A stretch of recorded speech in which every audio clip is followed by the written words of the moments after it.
Welcome to G.I.Joe Chronicles, Outpost Edition. I trust your mission was equally well executed. I want a stone cold righteous attention. Militarily speaking, it's only fair to say that Cobra Commander is a world-class buffoon. Hello, troops. I am Jim Meal, also known as Jim the Joe Junkie, and welcome to G.I.Joe Chronicles Outpost Episode 17, where we chronologically discuss the toys, comics, cartoons, and many other aspects of G.I. Joe, a Real American Hero, which is my favorite pop culture subject.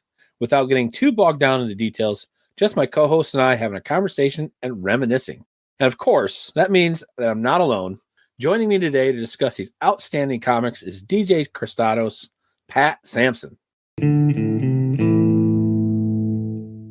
How you doing today, Pat? And what kind of special missions have you been on lately?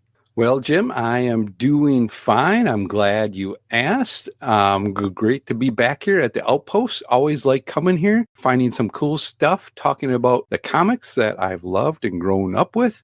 As far as a special mission, I don't think so much that, I guess I didn't go really on it, but I had someone from a listener that did a special mission for me regarding G.I. Joe.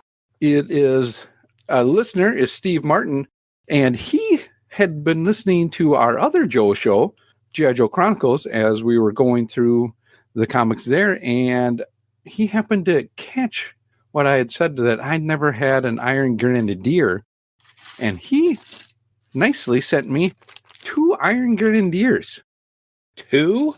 Oh, wow. I think one's the original, and then another one's like the second version. The 25th anniversary modern ones? Okay.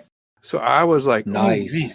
So I got 2 Iron Grenadiers, and I'm so happy for them. So I appreciate it.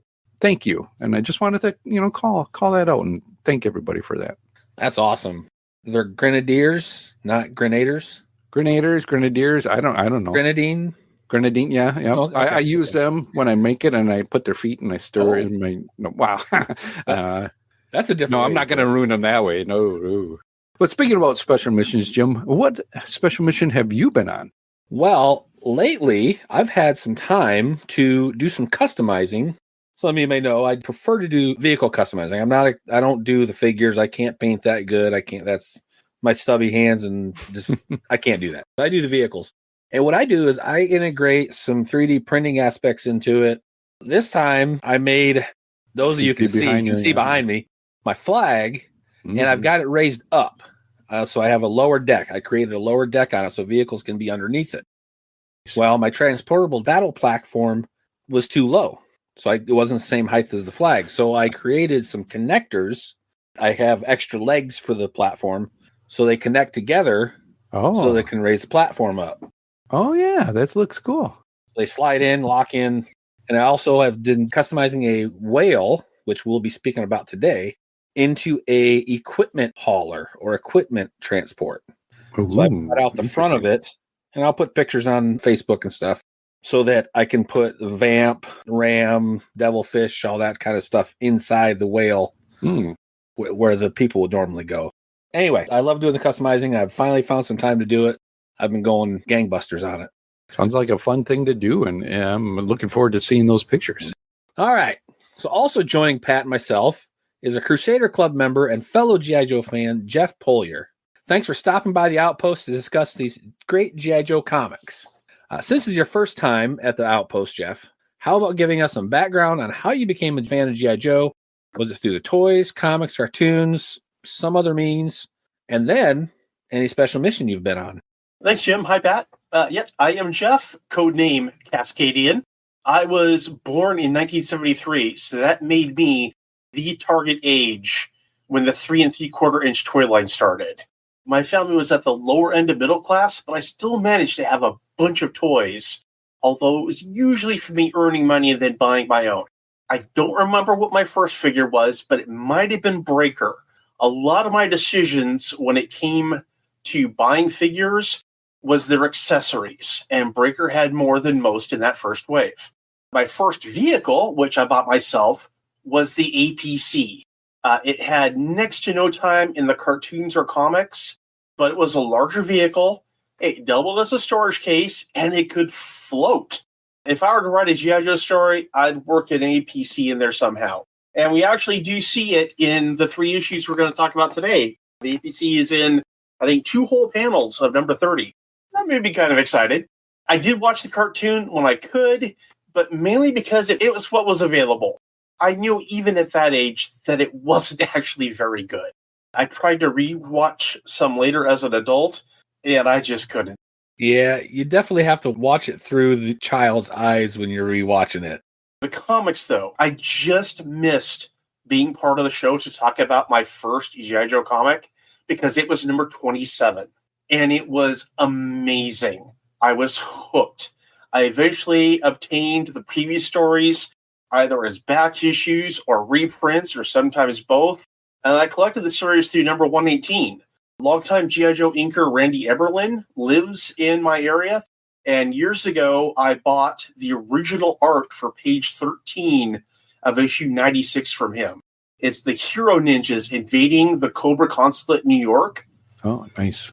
So that's framed and on my wall. I did even have a letter printed in Special Missions number 12. So there's something to look forward to. Ooh. Hey, Pat, you'll have to bring that up when you cover that. Definitely. It's not the most memorable part of that issue. I did buy 3 copies when it came out, though, and I still have 1. As far as any Special Missions go, nothing directly G.I. Joe related, but I did recently, again, visit the Fort Stevens Historic Site here in Oregon. It's located at the most northwestern tip of Oregon. Fort Stevens was there to guard the mouth of the Columbia River from before World War I until after World War II. The only time the American mainland was fired upon by enemy forces during a time of war after the 19th century was when a Japanese submarine fired at Fort Stevens, and all they hit was dirt. Well, better dirt than anything else, right? Oh, yeah. That's awesome. Well, this episode, we will be discussing the Marvel Comics issues number 28, 29, and 30 from 1984. As we go forward, we will attempt to stay in the calendar year that the comics were released in. But we will adjust the issues that we will be covering if we need to so that multiple issue stories are covered in the same episode. And we may not be reviewing the entirety of every issue either. We will be discussing highlights of the issues we are covering, favorite moments, favorite covers, new characters, characters that pay the ultimate sacrifice, and whatever else we feel like discussing. To make sure that we are giving each issue some attention, we will go through each issue and state the title, creative team, and a brief description of the story in that issue. We want to thank yojo.com for the issue synopsises. With the nature of the stories in this issues, we are going to break these comics issues up into 2 different discussion segments. So let's begin with the synopsis of issue 28 and 29. Thank you, Pat. Issue 28, title is Swamp Fire. Script is Larry Hama.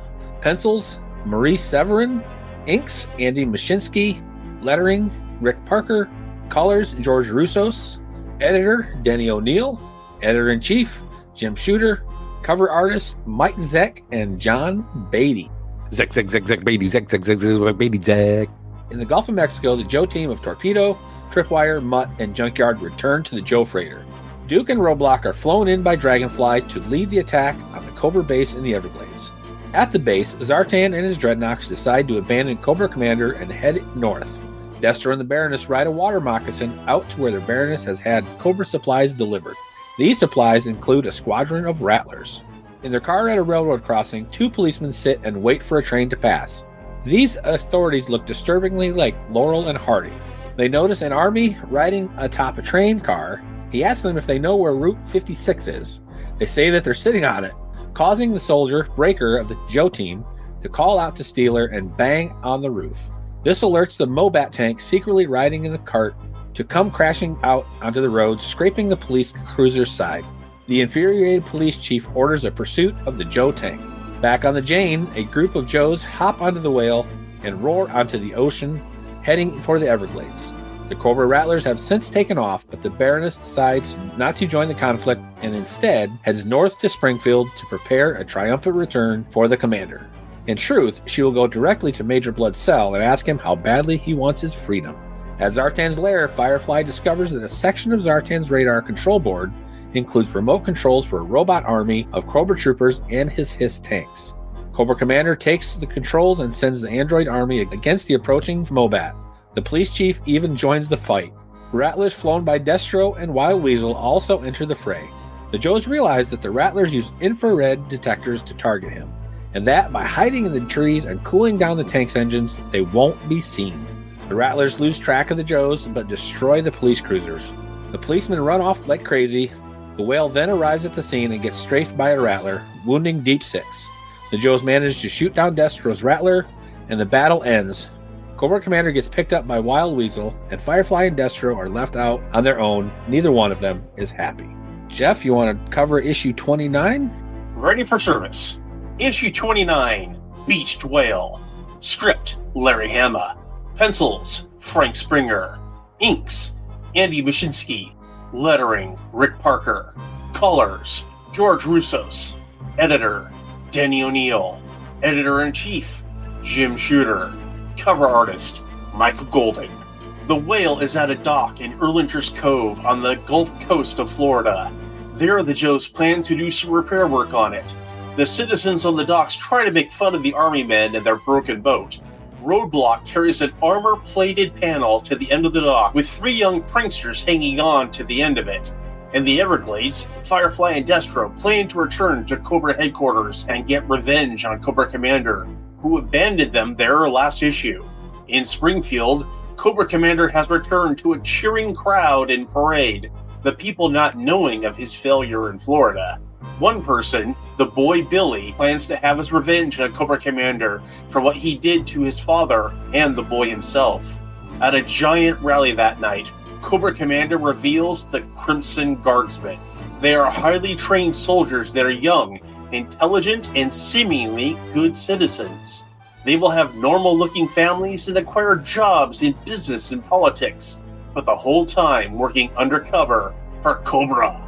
Back in Florida, Destro and Firefly have made their way to Erlinger's Cove. They plan to steal the Whale from the Joes, who have just about finished repairing it. They jump on the hovercraft from behind, surprising Cutter, who tries to knock out Destro with a hard left-handed punch. He breaks his hand on Destro's polished beryllium steel face mask and is easily defeated. Firefly mans a machine gun turret and opens fire on the Joes at the end of the dock. They use the armored panel that Roadblock was working on for cover. Destro mans the controls and drives the Whale away. Luckily, Wild Bill was just arriving with repair supplies on the Dragonfly.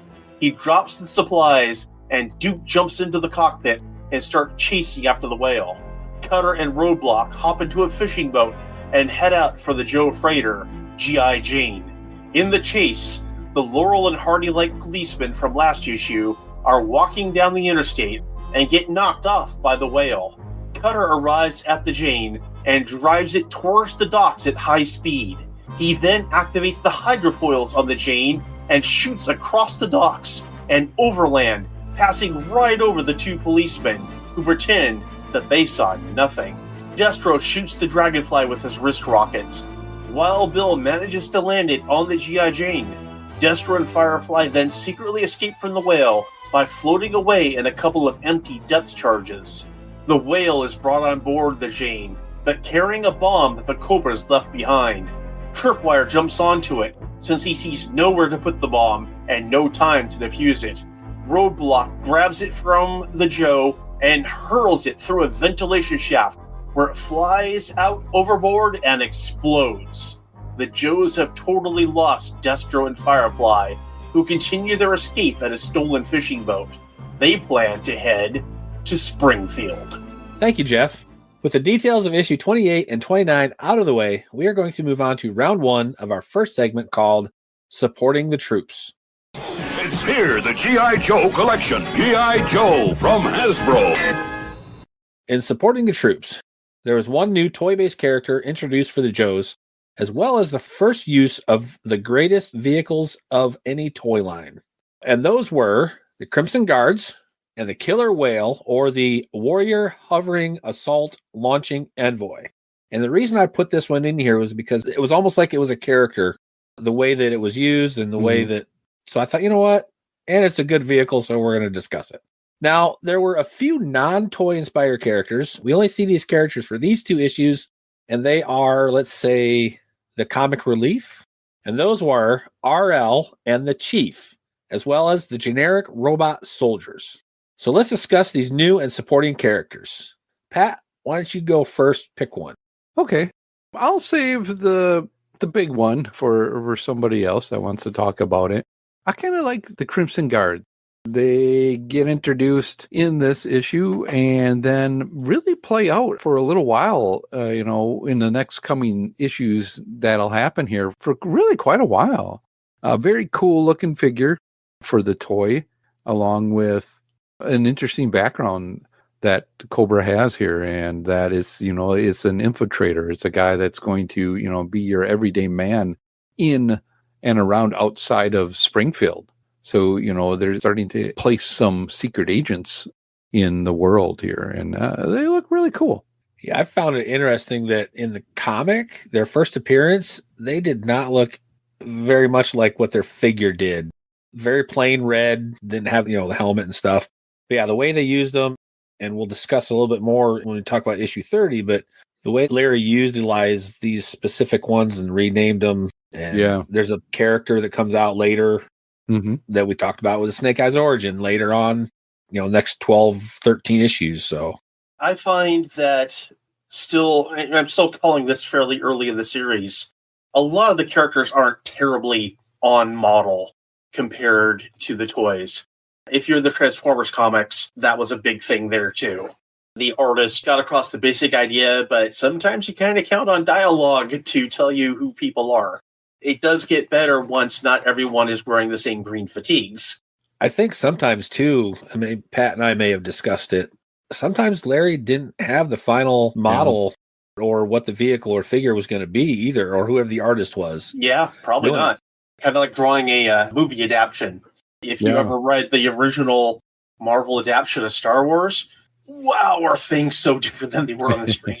I'm going to talk about RL and the Chief a little bit. The synopses describe them as being kind of like Laurel and Hardy, which is not something I personally see. They remind me a lot more of Sheriff Buford T. Justice and Junior from the Smokey and the Bandit movies, or maybe Sheriff Pepper from Live and Let Die. I know that which certainly took place in the Deep South like that. Well, they both kind of did, although Smokey and the Bandit, I don't think they actually go to Florida. I really saw that connection more than a Laurel and Hardy kind of thing, just with one being chubby and one being skinny. I'm glad I wasn't the only one, because I remember reading that, and I'm like, Buford T. Justice, that's right. Smokey and the Bandit, Jackie Gleason himself. Yeah, those two were funny, and I'm glad Larry had the liberty to put characters like that in there, just had a little comic relief. I'm going to talk about the generic robot soldiers. They sure look like a very early version of the Bat. Yep. Yeah. Now that you mentioned it, I'm like, is this an early? This was 84, so Bats are 2 years out before they came out. And they originally were made by Dr. Mindbender. Now Zartan had these. But I just thought they were neat. Looked like the early battle android troopers. I like it that it's just kind of controlled with one joystick. It's an Atari age. A joystick and some couple buttons. It's like, okay. It's the Atari age. That's all you had. So the last one, like I said, I put the whale on here. Of course, that was the big toy they were trying to sell and get out there. But it's such a cool toy. Oh my gosh, it's such an awesome toy. And I had it. I did. I saved up money from mowing lawns and whatever and bought the whale myself. So much of what the whale had and can do is represented in this story. You get the twin turrets, you get the depth charges. Yes, the toy had depth charges that could drop off the side. The only thing I think that the toy had that isn't really covered in this is the little sled that could come out the front. But that's it. Otherwise, it was so great seeing this toy I had, but having it so featured in these stories, which were very early in my comic book reading for G.I. Joe, it was so wonderful. And what the whale goes through in these stories, these 2 issues, is just, oh man, it took a licking and kept on ticking. Definitely showed all the features, like you said, and we'll discuss a little bit later on what it all went through and such. So that brings us to round 1 of general issues. Get the G.I. Joe hovercraft! Get the new Joes aboard! G.I. Joe hovercraft holds 9 Joes. These 2 issues had battles on the land, sea, and air. It had suspense, comedy, and good personal interactions. Pat, Jeff, let's start by discussing some of the stories, plot lines, and some defining moments from issues 28 and 29. Jeff, why don't you go ahead and pick one to start with, and we'll go from there. So something that was really important to me and had stuck with me for years is in 29. And it's when Cobra Commander is back in Springfield. Now it's evening, and they're holding this giant rally. And he gives this speech that, even when I don't remember word for word, it has stuck with me through the years. I have even taken this speech and used it as my side when I've done auditions, because it is so powerful. And no, I don't do it in the cartoon voice. His speech to the forces of Springfield, which are the same thing as the forces of Cobra, about how they are winning not just through military might, but by subverting the goodness of average people, either by trying to convince them that greed is good, it's okay to exploit your friends and neighbors, by selling mindless sitcoms to Hollywood. Kind of like I said about watching the G.I. Joe cartoon, I watched it because it was there. If all that's on is mindless sitcoms, you're probably going to watch a mindless sitcom. And back then, there were only the 3 networks and PBS. You didn't have much of a choice, did you? Yeah, you didn't have a ton of choice. These days, if you're watching a mindless sitcom, I think you're actively looking for it. But back then, I can see his point about it dumbing down America and the idea that Cobra was doing it on purpose. I'm like, yeah, that's a heck of a conspiracy theory, but this is an evil organization. And then he introduces the first Crimson Guardman, Fred. It's a very important scene story-wise in that way. If I got to see Larry Hama and could only have one signature, yes, my first issue that I ever bought was 27, but I would probably take 29 and have him sign it. It's got a good cover, too. It's got the best cover. This may be the best cover of the Marvel run, in my opinion. What I find funny is they bring up, when he's giving that speech, he brings up the household cleaning product pyramid scheme again. Oh, yeah. And I'll bring it up again. I live not far from Amway headquarters. Really? Yeah. I also didn't even know they were still in business. Oh yeah, it's a big facility still. Oh my gosh. Oh yeah, he was definitely taking shots. Yeah, definitely the Crimson Guard, as we discussed, goes on. And this, as you said, this is the first Crimson Guard, Fred. All right, Pat, you got anything on the Crimson Guard or the next talking point? We kind of covered the Guard pretty well. I think there's more to talk about as the story progresses in later issues for the Crimson Guard that happened. So I think I'll leave it at that. The Whale, too, it is a big character in these 2 comics. This really showed you how you would want to play with this thing. If I had it, or kids in the neighborhood that did have this one, when I got to play with it, I was kind of recreating some of the stuff that the Whale could do. It's just a nice big toy that can do a lot of things. And you have the guns, you can be on the land, it could be in the sea. I mean, I'm sure kids at the time too were thinking, this thing can fly. What wouldn't you put past your imagination with this thing to go against all the other toys? Back then, it was, you're either using it to fight other Cobra stuff, or you're using it to fight your mismatch of G.I. Joe stuff, Transformers, all that kind of stuff. It's just really fun time for this vehicle.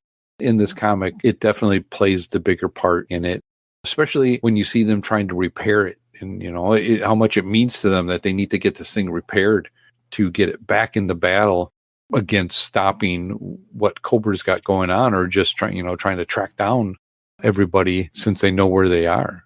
I think my favorite part of them doing the repairs is when they're fixing the bullet holes in the flotation skirt with bicycle tube repair kits. Having done that, that's not fun that many times. That would not be very much fun. Yeah. But you got to make do with what you got to make do. Well, yeah, it's creative. I do like, in talking about repairing the whale, that Larry includes these scenes in the comics where it's not all just battles and fighting and there's this back end. Yeah. And that's where he develops people and the characters. There is so much story packed into these comics.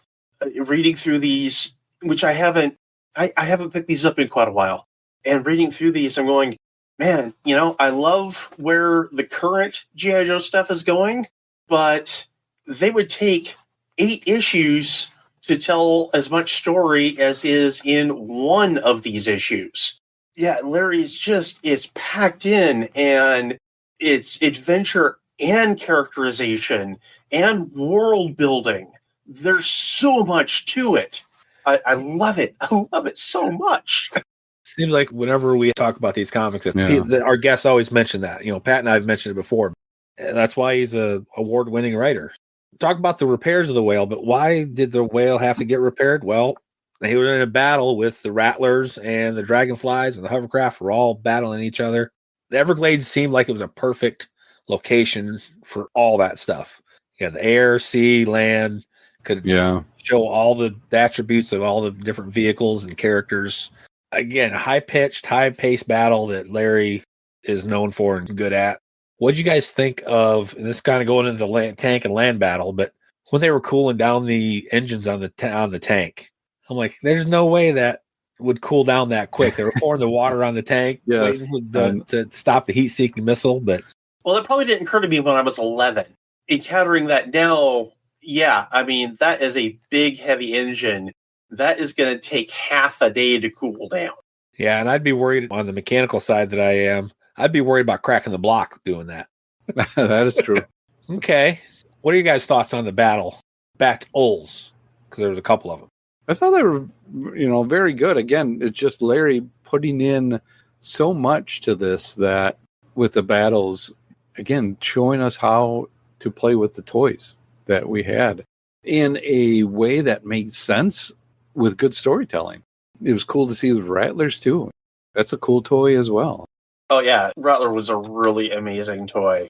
I know this wasn't the first time we saw the Rattler, but was this the first time that was a little bit closer to the toy model? I think it was a little bit, yeah. Because the first time in issue 22, when they at Flag's funeral, it doesn't look like the Rattler toy. Yeah, I don't know if we've seen it since. I think this is more toy on. Yep. Yes. Well, to be fair, the Rattler on the cover to 28 doesn't really look like a Rattler either. It's blue and has a Cobra symbol. That's about it. That's true. That is true. But in the comic, it looks pretty good. Yeah, well, different artist. I think Mike Zeck did that cover, and then you got Frank Springer inside. I was reading or listening to somebody. They had to make the covers so much earlier than the inside because of the TV commercials. Again, it goes back to, did they have an accurate model of what it was? So if they were, 6 months out or 3 months out or whatever for the commercial, then that might have something to do with it.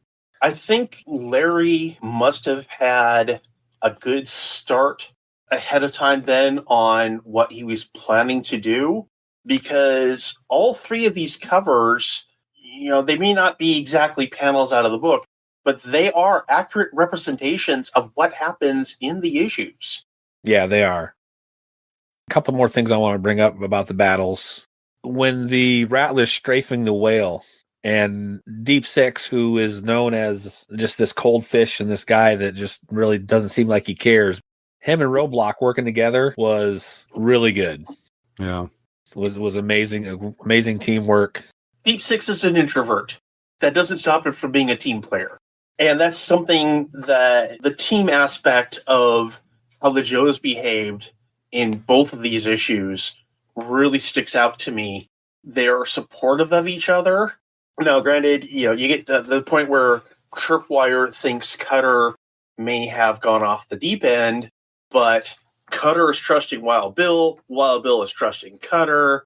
Roadblock appreciates Tripwire trying to save everyone, but has a different way that saves everyone, including Tripwire. There's a lot of respect between these characters, and I appreciate that.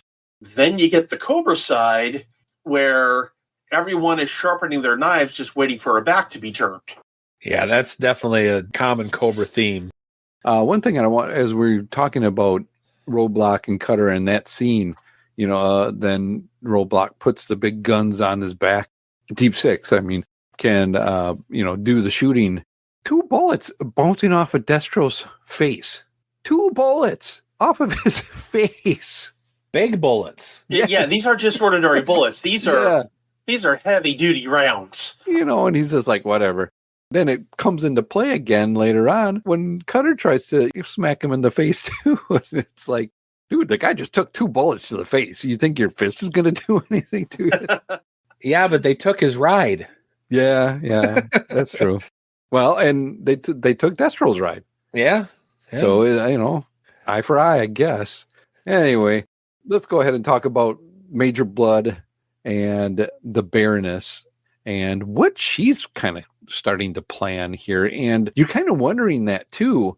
If this was like your first time reading through it, you wouldn't really kind of know what was happening because, Major Blood, you saw him taken away, or at least you're like, hey, what's happened to Major Blood after him and the Baroness and all that in those earlier issues? Yeah, when they were plotting previously, yep. Before the Battle of the Pit. And so now she comes back to him, possibly another bigger plan that the plot goes on. And there's actually 2 points in this one where you see her, but we also see Billy, or a kid that we all know is Billy because what's happening. And they kind of allude to it too in the editor's notes that he's talking about from issue 10. And you're like, oh, what was issue 10? So back then I love this stuff because then you'd have to go back and issue 10 and it's that kid. What's going to happen with the kid and what's he going to say? And just a really cool plot and character that has been around for a long time. Yeah, you guys were lucky. You were reading it as it happened. Yeah, I started in issue 88. So anytime I had one of those notes, see issue whatever, I'd have to. Oh my gosh, I gotta go find that one now. Oh, and, okay. Sometimes you couldn't find it for a while. Well, and I'd say sometimes it was hard, Jim, because I would go to my local convenience store, the PDQ, and if it was there, it was there. So if I got it off that shelf there, I was lucky. So once I realized, hey, these things come out at this time, I didn't live too far away from it. So it was like I could always check it like every other day or so. But if you missed it, you're out. And hopefully one of your friends in school have it. So at least you can refer, hey, can I see your issue 10 or, issue 10 or your other issues just to get the fill in the blanks that you had. So were there ever rumbles at the comic spinner rack? Did you ever have to tackle anybody to get the last issue? No, not at that point. I did not have easy access to number 10 at the point that these stories came out, but it probably wasn't that long until I was able to grab a hold of a copy, either from quarter bins at a convention, and then also, the 3 packs of, what I would later find out were returned comics from the newsstand. I would be at Toys R Us, checking, okay, is there an issue of G.I. Joe in here that I need? If I failed to find a regular size copy, Marvel did the G.I. Joe digests. Yep, the smaller ones. I was just going to say that, yeah. Yeah, they were small, a little difficult to read, but each one had several issues. I mean, it was kind of an early trade paperback. Yep. Yeah, it was. That was the only way for me to get some of those stories, but it was possible.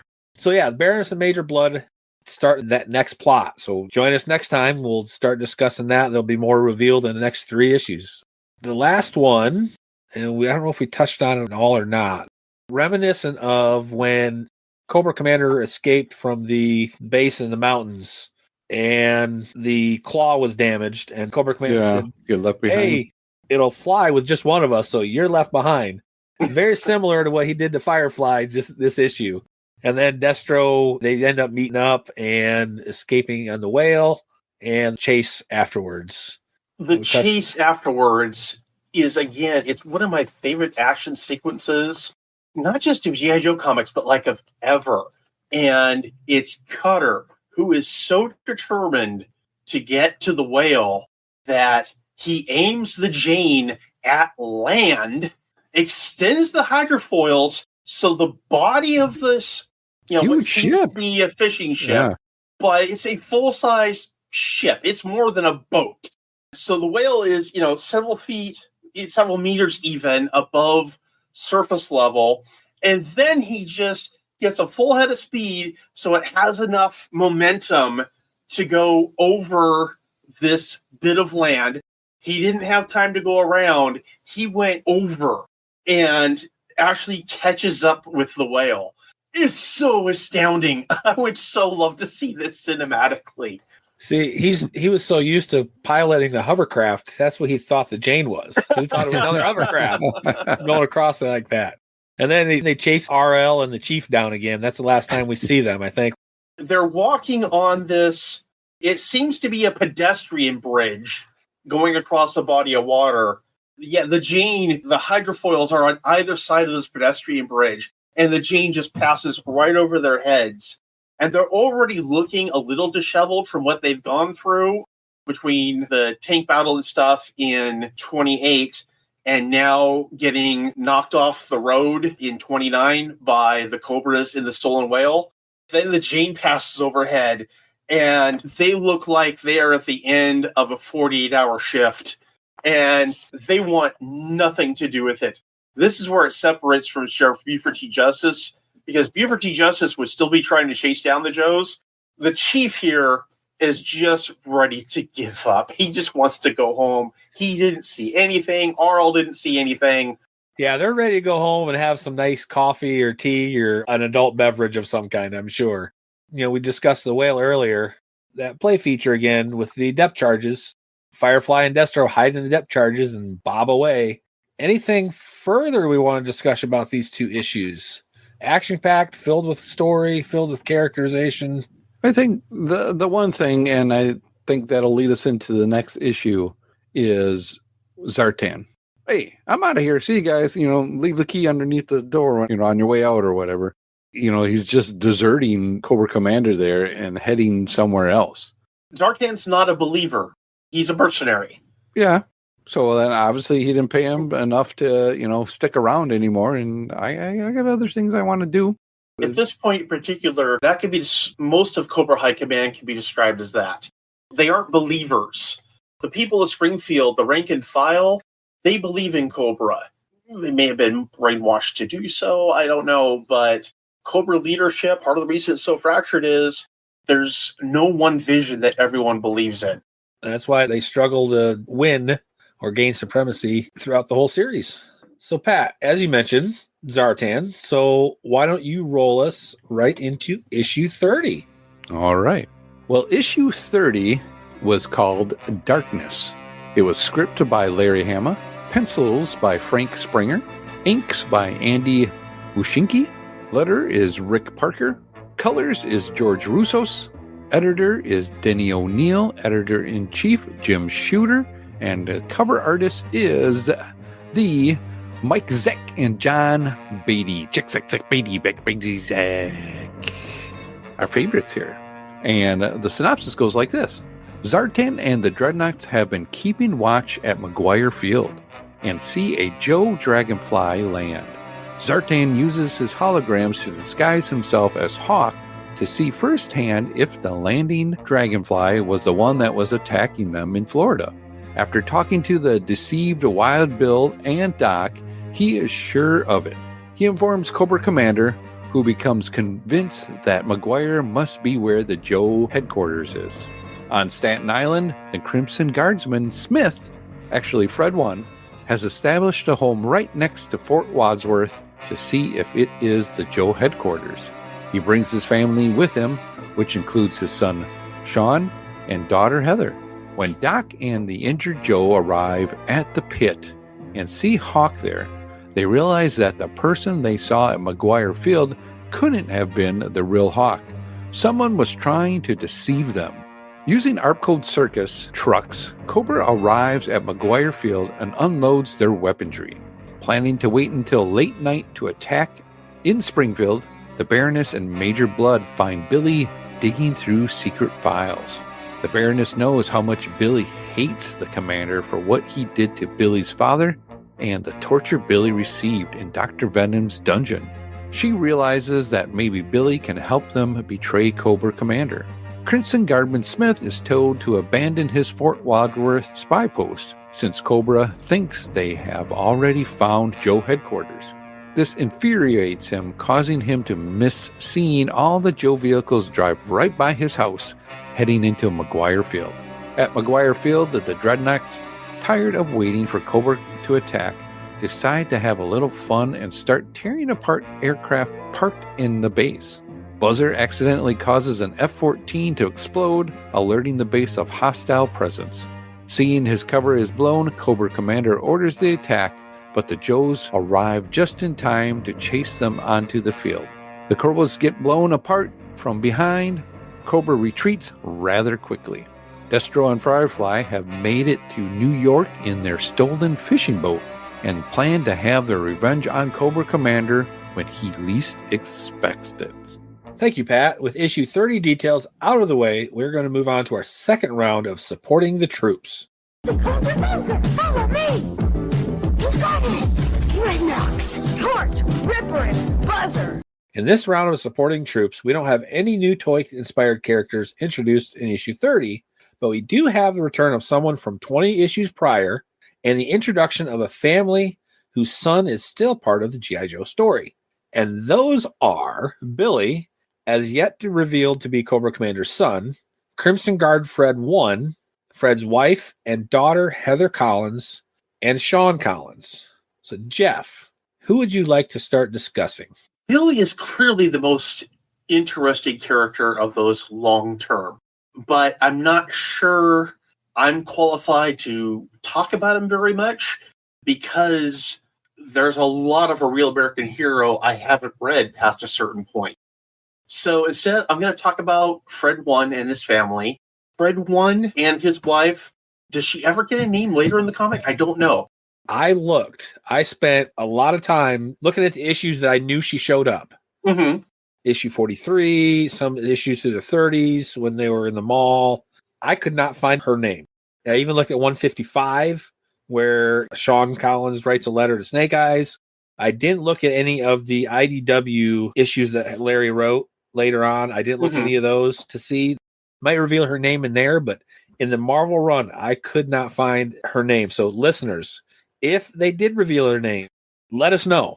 I want to know where it's at if they did. Inquiring minds want to know. Yes. Continue, Jeff.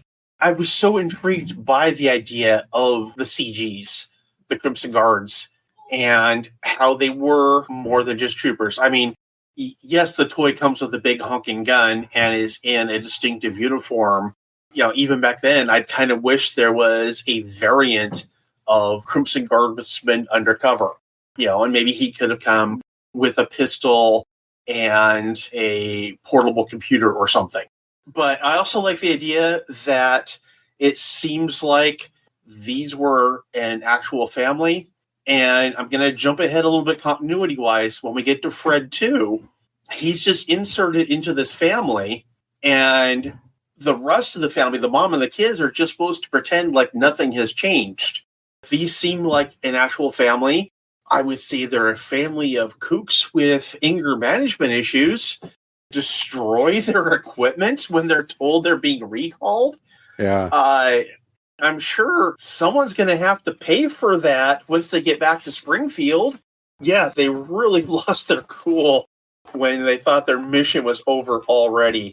I don't think it was mentioned in the summary, but the family name given for them for undercover is another anagram for Cobra.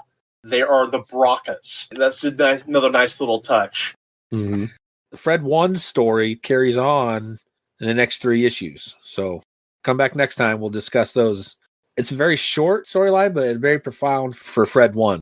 As you said, Jeff, it rolls right into how Fred 2 comes into play later on. Who will be a very important character. Very important.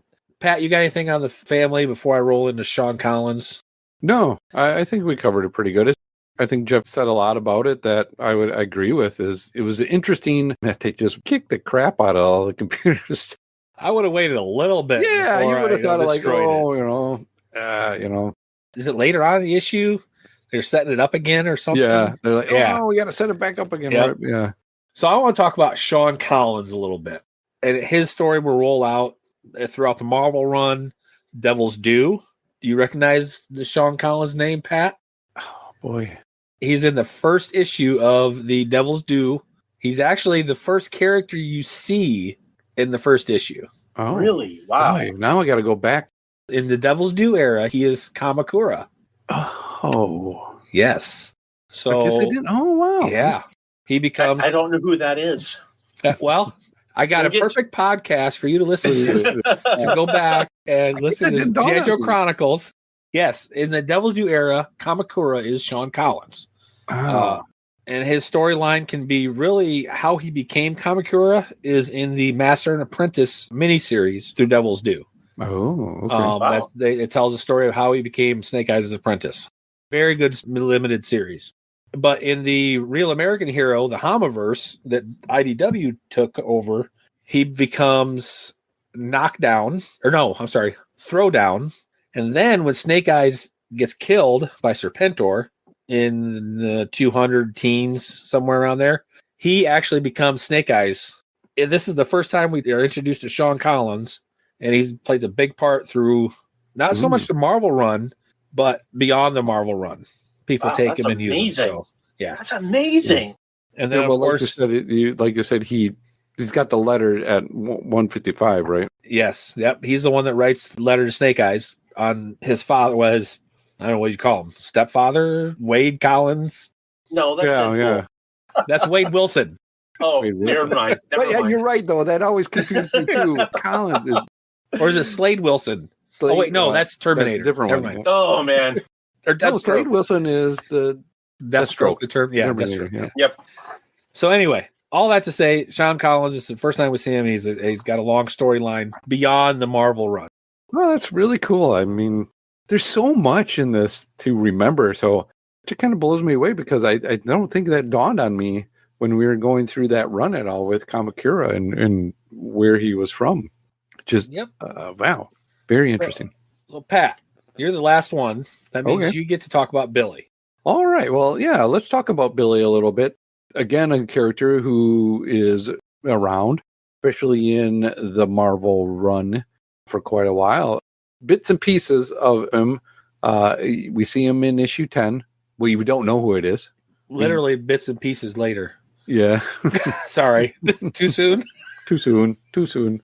You know, to see his kind of story fall out, come here and who he actually is. Man, I don't want to really reveal it for anybody listening right now. I think because we're getting close to it, right? And that was a big reveal. You know, when you really find out what you just thought this kid was pissed off, you know, because he did something to his dad. But then you find out his dad is the dad. It's not quite at the level of Luke Skywalker finding out Vader is his father, but it's close. It was big. Yeah, it was big. During this time, reading it in real time, that was a big moment to find out. And then again, this made you go back and read some of the stuff to go, oh yeah, okay. I see what, you know, this little bits and pieces of what Larry was kind of putting down there, you know, and makes you wonder too, did Larry know? Did he not? You know, Larry would make it up sometimes as he would go. So just to have that kind of a brain to put all these little bits and pieces together to make it happen. So yeah, Billy plays a big part, not just now. And then later on, he becomes Storm Shadow's apprentice. He played a part in the G.I. Joe Devil's Due era also. Now we know the basics of the stories and new characters. Let's dig into these stories and a little more with round 2 of general issues. Zartan changes color in sunlight. There's Zartan! He's escaping in the chameleon! Let's go get him! This issue was a type of story that Larry would go to as a filler story while filtering in other teaser storylines. Pat, Jeff, let's start by discussing some of the stories, plot lines, and some defining moments from issue 30. So, Pat, why don't you start off with one of these plot lines, and then we'll just roll right through like we did on the first segment. Okay. Well, let's start us off with the first one on our list is Zartan infiltrating Mcguire Air Force Base. And we get to see a little bit more of Zartan's skills of what he can do.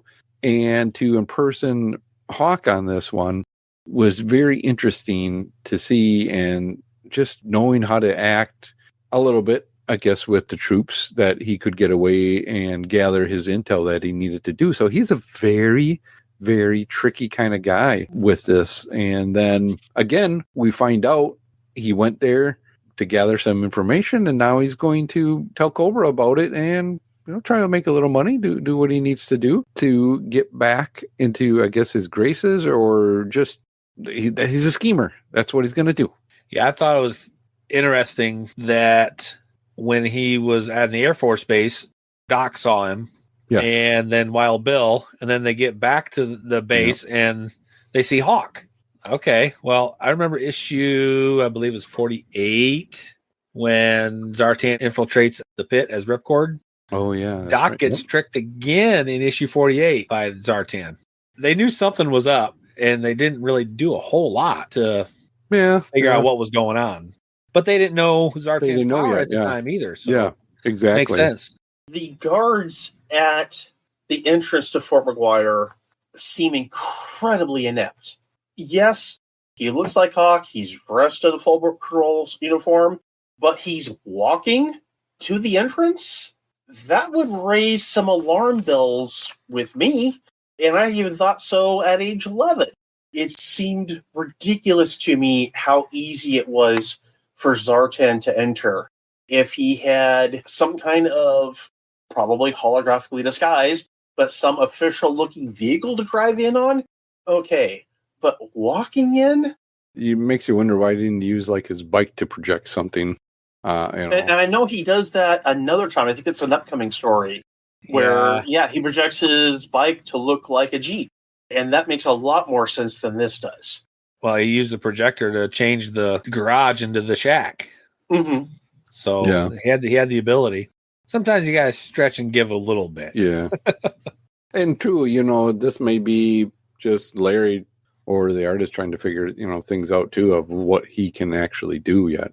So that rolls into, once Zartan says, yep, G.I. Joe's here, contacts Cobra Commander, what do you want us to do about it? And the Drednoks are supposed to just sit there and watch, but they're like toddlers. They can't just sit there and do nothing. They got to be going. So they break into the base and cause a bunch of chaos, and they go a little bit too far. Yeah, those were Joe vehicles that they were tearing up. So that was a Sky Striker. Yeah. That they blew up, and then just all chaos broke loose. Yeah, they destroy a Dragonfly, a Vamp, and a Sky Striker. Yep. This is the second part of this issue that, even at 11, I didn't like at all. It just seemed so unbelievable that they would be able to tear such a huge hole in the fence without setting off any kind of alarms, because that's not a quiet thing to do. And then the way that they're causing chaos, Buzzer is using a chainsaw. Even an electric chainsaw is not quiet. Especially a diamond tip chainsaw that can cut through steel. Yeah, it is going to be so loud. Oiled it really good or something. I don't know. They were, downwind from the upwind from the tower, maybe. So it's traveling. The noise was traveling away. There's no sign it's a particularly stormy night that might have covered their tracks. And that would have been a good, thing to write into it is, there's inclement weather. It is really bad out there. And that could cover their invading the base. To be honest, I never warm up to the Drednoks. Zartan, yes. Anyone else on the Drednoks team? No. They're an acquired taste. They're his, they're Zartan's troops or just his lackeys. Anything else on the Drednoks? We'll talk about the battle here in a little bit. We got to take a little break from the action and talk about how Baroness and Major Blood they're advancing their secret plan. And they're including somebody in that plan. Who is that, Pat? Why, it's Billy. Billy, that's right. And I like how they just kind of reminded us, hey, this is the kid from issue 10. Yep. That's all grown up now and making trouble on his own. And the Baroness and Major Blood want to include him in their plan. Yeah, which we still don't actually know anything about. what the plan is. Yeah, Yeah. Billy seems to have more of a plan than they do. that is true. Or at least we know more of Billy's plan than we know of their plan. Mhm. Yep. Yeah, Billy's more like gathering intel that he can use to take him down a different way. Baroness is more, hey, no, we're just going to have you eventually take him down this way, or try to at least. But it's kind of short and sweet. It's just what Larry would do is just slowly add the stories into it. It's kind of like Claremont does too. It's These little exactly. It's parts planting of- the seed. Yeah, just continuing, and then he waters it a little bit more in a page, and then, you know, next issue, another page or two, or a little bit more of him watering the story again. Larry just does it with less words than what Claremont does. Yeah, that's true. So that rolls us into the main part of the story, and that is the battle between G.I. Joe and Cobra on the airbase, which, as I'm looking at the pictures now, is this the first time we've seen the HISS driver, Pat? And should I have included him in the supporting the troops? Without going through and looking back at it. It's a very good possibility it's the first time All right. we've seen him. So listeners, don't get me for it. I'm admitting now it might have been the first time we saw it. So, but if you notice, they're flying fan copters too. Yes. They're very, very versatile guys. Yes. So as an 11-year-old, I thought it was so clever to transport the HISS tanks and the fangs inside the trailers pulled by semis. Mm-hmm. I thought, wow, what a great and clever idea. Now that I'm 52 years old and know more about interstate commerce, they would get flagged at way stations. There's a lot of things that truckers have to go through. He would have to be stopping at these scales, and they would want to see logbooks and may want to look in the back of your trailer. It does give some idea that maybe Springfield is in New Jersey, because if Springfield is in New Jersey, it's entirely possible they wouldn't have to go by scales on their way to Mcguire. But that's not something that occurred to me in 1984. I think you're right. I don't think it's very far away from Fort Wadsworth because of previous stories. So a very good possibility. But speaking of transportation, I loved how the Joes just rolling their hardware right over the bridge. The Wolverine, the Mobat, and the APC, and just rolling right over the bridge. I'm thinking there'd be nothing left of those roads by the time they were done. Yeah, well, I mean, the APC would be okay on the roads, but the Mobat and the Wolverine are just going to tear up the concrete and the macadam. Talking about the transportation here with the trucks that Cobra uses, and we see it again a few other times, one, he's rolling in this as his office, and it's cool, and it's a character in its own self too, just the wordplay that is used, changing the name from Cobra, it becomes a fun character and a fun Easter eggy kind of thing as a reader when you're going through and you go, oh yeah, I know what you're doing there. I see that, that nod. As far as the battle goes, a great confrontation between the two teams again. Cobra Commander just overthinking that, he knows what this is, and he's just going full blown out after them. Of course, the Drednoks are like, hey, we're out of here now. Sorry, dude. They're going to pay for that, one way or another. They're going to get their dues. Dartan's not going to be happy. I want to give the art team, Springer and Mashinsky, some real props for how detailed, especially the Wolverine, the Mobat, and the APC are. Mm-hmm. And they're pretty good with some of the other equipment, like the Drednoks motorcycles and the moving trucks that Cobra uses. The details on those are really, really good. And it kind of makes some of the places where the equipment isn't as on model stand out more to me. The Vamp is just okay. The Ram, rock and roll's on it, but it doesn't even have the machine gun sidecar. I don't want that to take away from my compliments on the detail for the really heavy equipment. Springer and Mashinsky did a great job with those. And the fangs look great too. Excellent detail. Springer's got a pretty long run, and he's one of my top 5 Joe artists. This is one of those cases where I wonder if there was more details that got lost when it was time to be inked. Especially if an inker is rushed, they'll take details that were in the pencils and just erase them.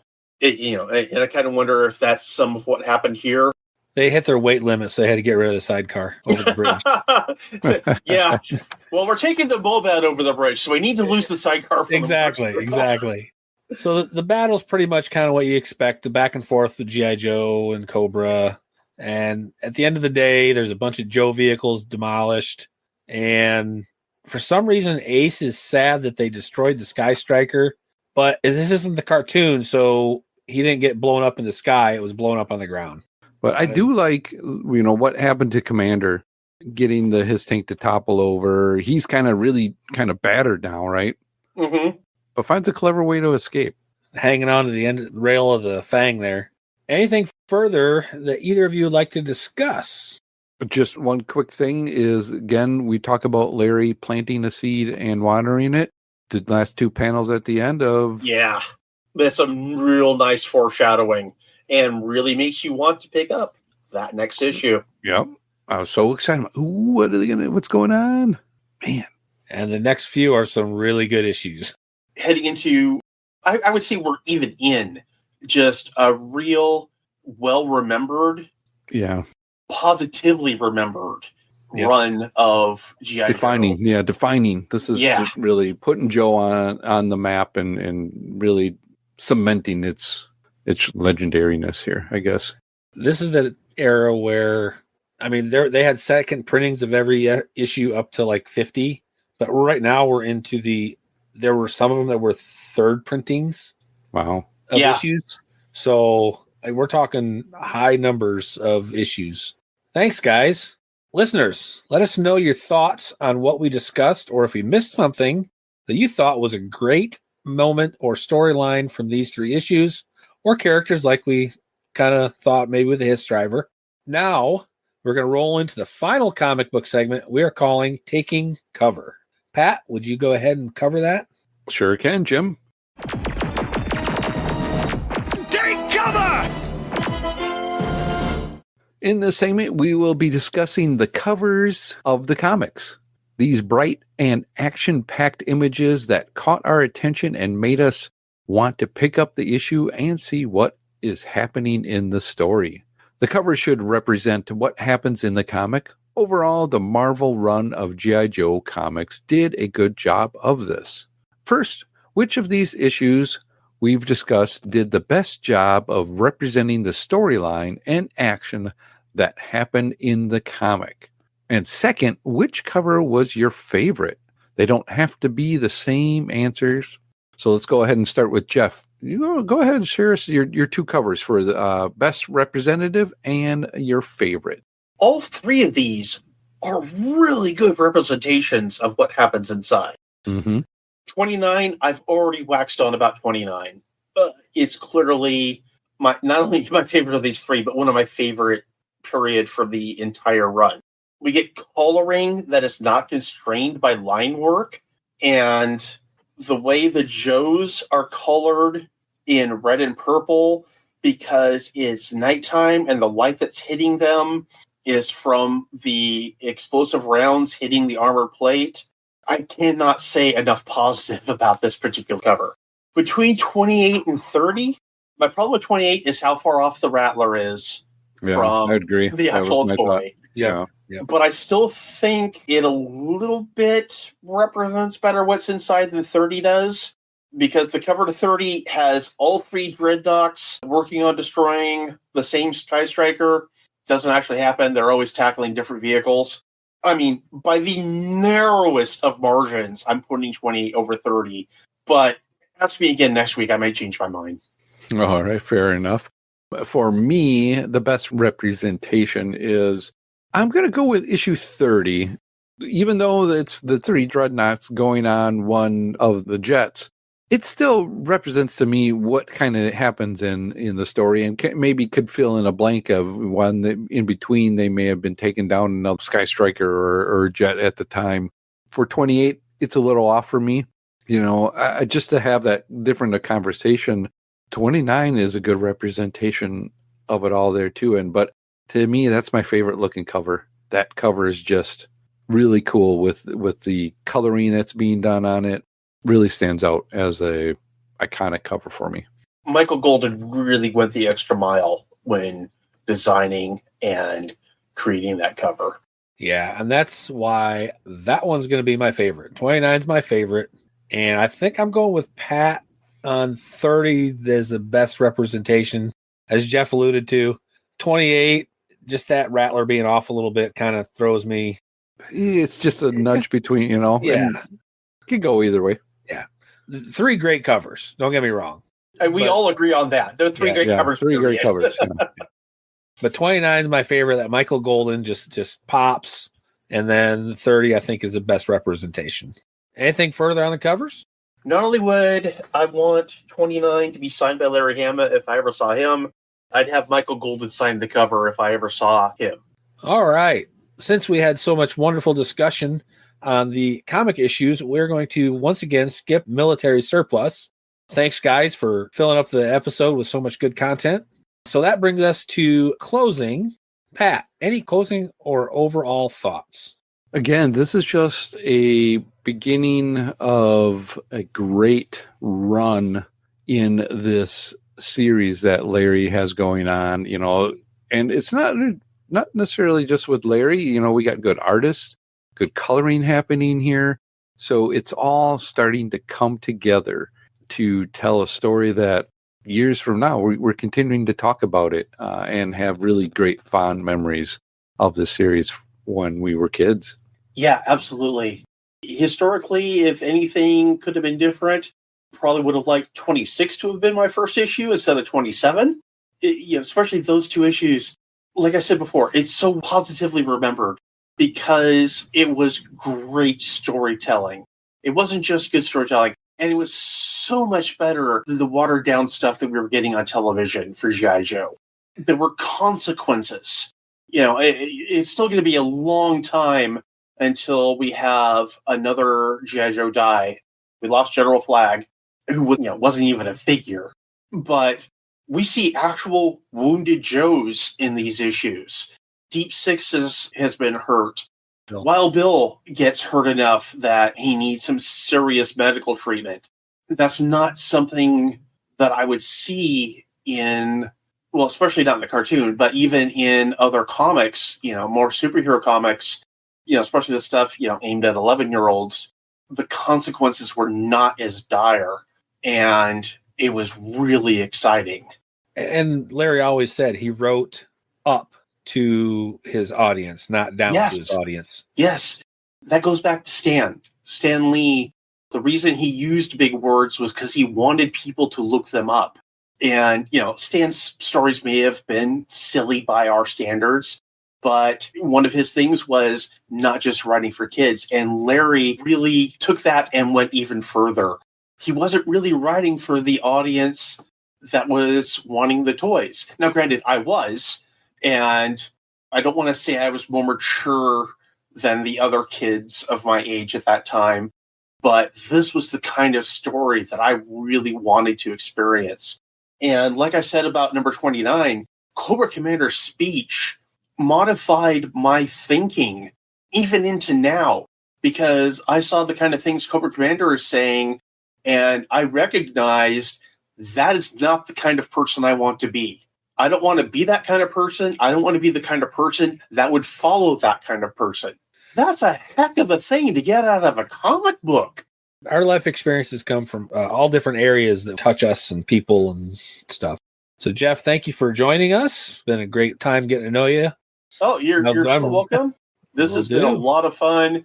I love listening to you guys, and I've loved being part of this one. I look forward to listening to it because, yes, I will listen to any episode of a podcast that I'm on.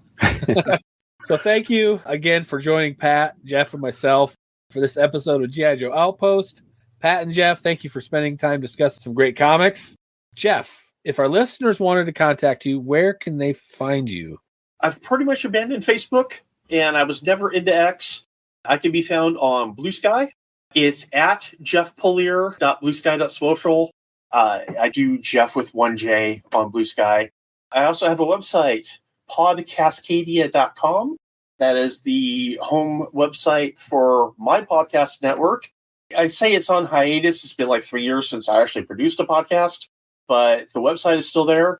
And part of what's on there is I recently started reposting some blog posts I did years ago about my first issue that I ever read with certain characters or groups, including my discussion of G.I. Joe number 27, my first issue of G.I. Joe. So you can find that on podcastcadia.com. All right, listeners, visit his site and see what he's got going on there. And knowing is half the battle. There you go. Pat, how about you? Where can listeners find you? Well, Jim, I'm glad you asked. You can find me on the X at Kristatos01. Otherwise, you'll find me all around the Longbox Crusade network on different shows. So come and check us out there as well. Jim, where can you be found? You can find me on Facebook as Jim Miel, Jimmiel, as well on Facebook, Timbers, Toys, and Customs, where I will be, as I progress on my custom vehicles, I'll be putting pictures up, and also shows that are coming up. Different shows are starting up. We got first one in March, and I think my brother and I have one every month until October. So getting geared up. Yeah, getting geared up and get ready for that. Also on X as Jim the Joe Junkie. I want to thank everyone at the Longbox Crusade Network for adding G.I.Joe Outpost to their extensive line of shows. Take a listen to all the other podcasts that are on the Longbox Crusade on any podcatcher or on YouTube. And if you like what you hear, go to Patreon, become a Crusader Club member, where you will get all the access. Join us next time where we will be discussing some more episodes of the Sunbow G.I. Joe cartoon, Yo Joe.